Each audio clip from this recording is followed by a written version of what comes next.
Good morning mga day, this is Basudan, yung vlogger, a day in my life as a content creator at age of 14. Kaya naman papasabi ka na lang talaga dito ng I for Dago! Hi guys! For today's vlog, samahan nyo nga talaga ako sa aking mga kaganapan dahil for today's video is last day na namin sa Cavite. Grabe, sobrang bilis ng araw, uuwi na agad kami na para bang wag na lang umuwi.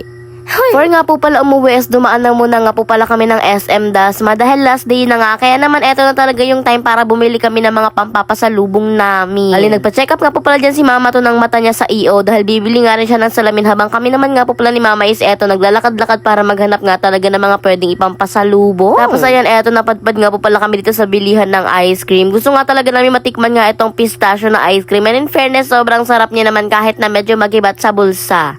Dahil nga medyo pricey siya, is ayan, pinatikim nga talaga namin to sa lahat. Dahil bukod sa pricey siya, masarap din naman talaga yung flavor. Sabi ko nga kay mama kung masarap yung flavor na pistachio ice cream, ibig sabihin masarap din yung flavor na pistachio cake. Trending dati na gustong gusto kong matikman pero hanggang ngayon parang wag na lang kasi baka sumakit yung lalamunan. Tapos ayan, hapon na rin nga po pala hindi pa kami nanananghalian. Kaya naman eto, dumiretso na rin nga po pala kami dito para dito na lang kami mananghalian. Dito na lang din nga po pala kami sa loob ng SM kumain dahil mamaya pa nga talaga kami uuwi. Tapos tignan nyo naman nga itong isang pitchil na coke. Grabe naman, sobrang dami na para bang UTI ang abot mo kapag naubos mo talaga to. Bale, yan, unti-unti na rin nga po palang sinaserve din yung order namin ng mga pagkain. Alam nyo ba na simula na pumunta talaga kami dito sa Cavite, lahat talaga ng kinakain namin is mga first time naming matitikman. Dahil sayang naman nga raw yung pagpunta namin dito kung hindi kami titikim ng mga bagong pagkain. And yun, in fairness, sa lahat-lahat na nakainan namin, walang iniisa makapag-disappoint sa amin dahil lahat talaga sobrang sasarap. Bale, yan, dumating na rin nga po pala dyan. Ito nga talagang kanin na in-order namin with ulam. Syempre, of course, kainan time na dahil sobrang gutom na rin ng mga people. Grabe no, kapag nasa SM ka talaga, hindi mo mamamalayan ng oras na para bang kanina kakarating pa lang namin tapos ngayon kakain na kami ng pananghalian.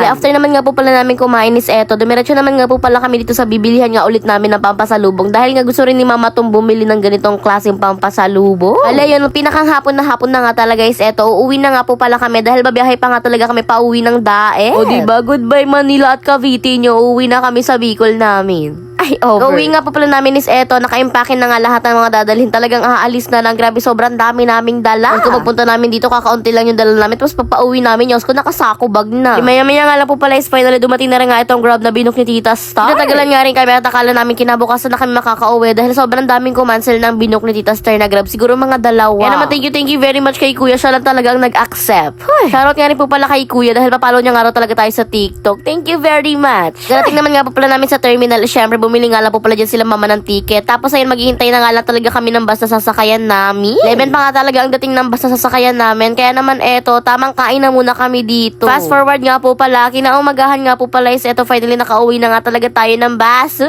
Hindi nga ako nakapag-video pa pagkasakay namin ng bus dahil sobrang dilim na rin nga talaga. Nakatago na kasi yung cellphone ko dahil sobrang dami talaga naming dala. And ayun, hanggang rito na nga lang po pala ang ating vlog for today's video. Yun lang. Salamat po and God bless. Thanks for watching. Mwah! May sobrang happy ang Baby Storm sa mga regalo sa kanya.